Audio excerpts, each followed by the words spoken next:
Hi, my name's Scott the Miniature Maniac, and in this video, I'm going to share with you some of my favorite hobby YouTubers who likely also do sponsored segments from Squarespace. This video's sponsor. From websites and online stores to marketing tools and analytics, Squarespace is the all-in-one platform to build a beautiful online presence and run your business.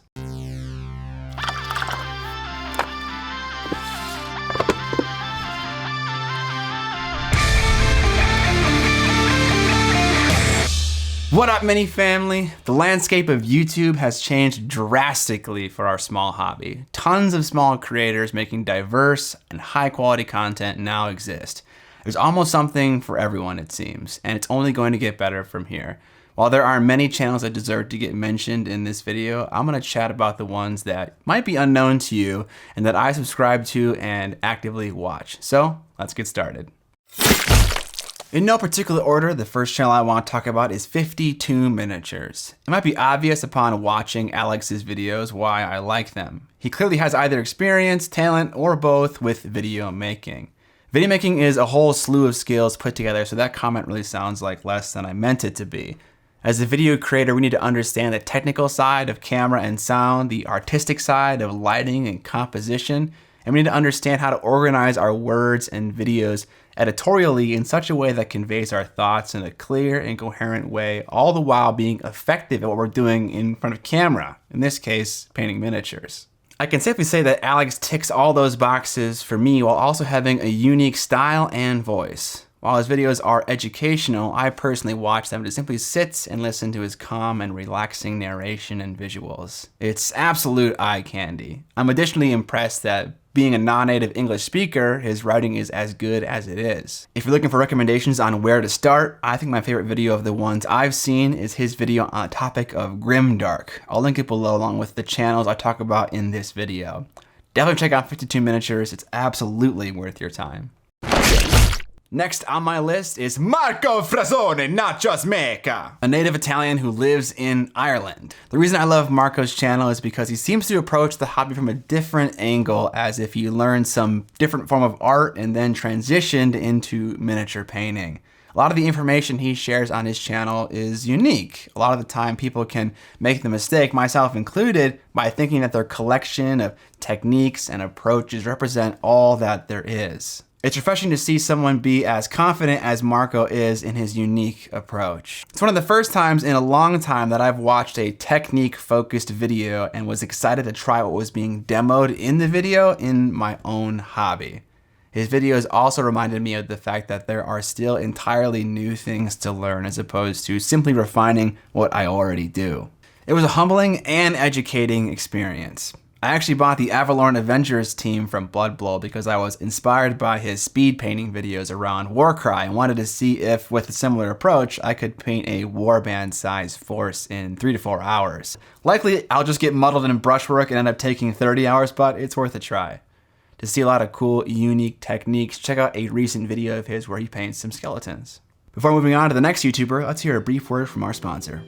I don't have a personal gallery for my miniature painting art, so when Squarespace reached out to me to sponsor a video, I took this as an opportunity to use their platform to build a dedicated gallery for myself. A gallery like this is useful for a number of reasons. For those who don't know what miniature painting is, I'm looking at you, Aunt Amy. This shows them in a succinct, beautiful way. Importing images and dealing with alignment is made easy, and all the while creating a website that just looks awesome. It's important that your galleries show your work while also being functional and beautiful itself. If I need to see a bigger resolution of this miniature so I can see the creamy blends, it's as simple as double clicking. If you want to save some fat stacks on making a miniature art gallery for yourself, head to squarespace.com/Miniac to save 10% off of your first purchase of a website or domain using the code Miniac at checkout. Next up, we have Tom's Modeling in Motion. Similar to 52 Models, I watch Tom's videos because of the artistry not only in the model kits and various small-scale figures he assembles, but because of the artistry in the video itself. As if assembling a multi-100-piece model kit wasn't challenging enough, he films a stop-motion animation of the process. I'll say that again. He films an actual stop-motion animation of the assembly of a several hundred-part model kit. For those not familiar, That's the process of creating a video by taking individual photos, often 10 to 15 per second, where in between each photo, you move an object or objects slightly. When the images are strung together, it gives you the sensation of motion. If you want to truly be blown away, watch his video on the HMS Lady Nelson, a beautiful ship from the 18th century.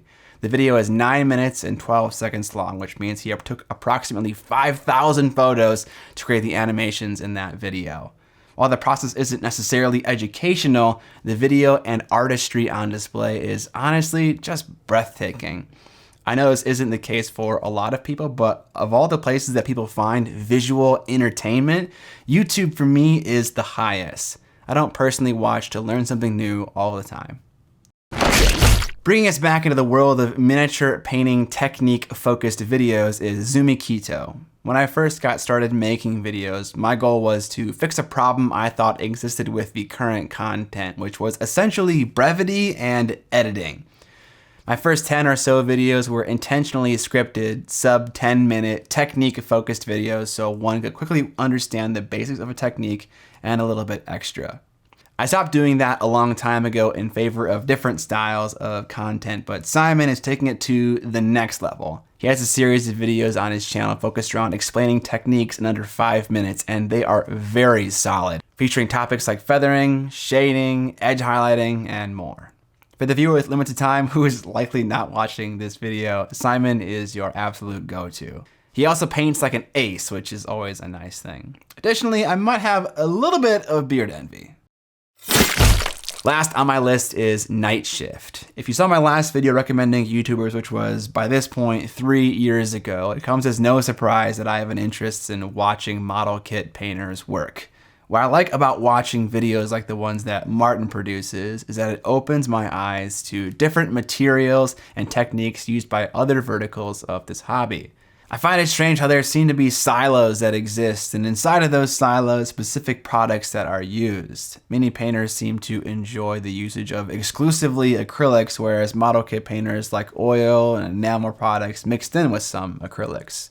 Of course, both groups have plenty of people of crossover. I'm simply commenting on the trends that I'm seeing. In Uncle Nightshift's videos, you'll find excellent tutorials for rustifying basically anything, how to convert your models to add realistic bullet holes, adding realistic dirt and grime, adding weld beads, and so much more. So many of these techniques could be useful on war machines, tanks, etc., found in so many common miniature war games. In fact, they're useful on so much more than just vehicles. If I want to paint a dusty, crusty skeleton, plenty of these ideas are very applicable. I also enjoy his sometimes self-deprecating, sometimes intentionally dry sense of humor. It makes the video a lot of fun to watch. After some brain malfunction in my head, I thought this abomination would fit the bill. Check out this video on making realistic shell impacts on vehicle armor. It's awesome to see how much thought is put into replicating reality. Okay, actually last on my list is one honorable mention, and that's Craftsman. In an entertainment world where everyone is moving at the speed of light as well as their content, Craftsman is moving slowly.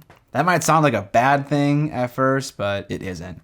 Craftsman is the name of the narrator on the channel who does all sorts of wonderful craft-related things, oftentimes topics that are tangential to our hobby, covering useful information to us. But if I'm being honest, the real reason that I listen to his content is to slow down for meditative purposes.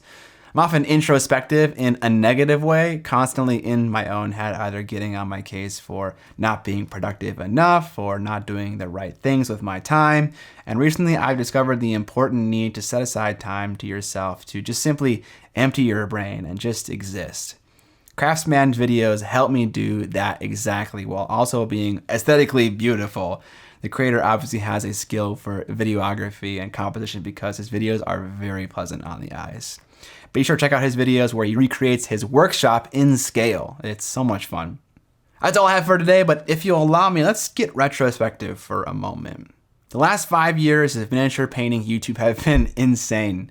When I first got started, there were maybe 3 to 4 established YouTube channels, meaning somewhere in the neighborhood of 30,000 subscribers. The last time I made a video like this, back in June of 2018, I had around 40,000 subs. Did someone say 40K? Fast forward to measly 2 years and my sub count has grown by a literal factor of 7. And the number of highly subbed, high quality content producing channels for this hobby is just absolutely insane. My greatest fear as a YouTuber is that I'll become irrelevant, creating content that my subscribers don't watch. I might have 500,000 subs, but only 10,000 people watch those videos. When YouTube realized that just because someone is subscribed to a channel doesn't exactly mean that they want to watch all of their content, a fire was lit under all YouTubers to constantly be on top of their video making game. I'd be a liar, and most creators would be as well if we said we didn't feel the heat of that fire. However, I need to constantly remind myself of the cooling nature of the excellence of my community. The amount this hobby has grown on YouTube and just in general is insane, and I want to take a moment just to thank you all for being a part of this mini family, this growth. I don't do that enough. You guys constantly message and comment telling me that my videos are helpful and are teaching you a lot, and that really means a lot. So thank you. Thank you for watching my videos. Thank you for spreading love and positivity in my general direction, because honestly, I need it.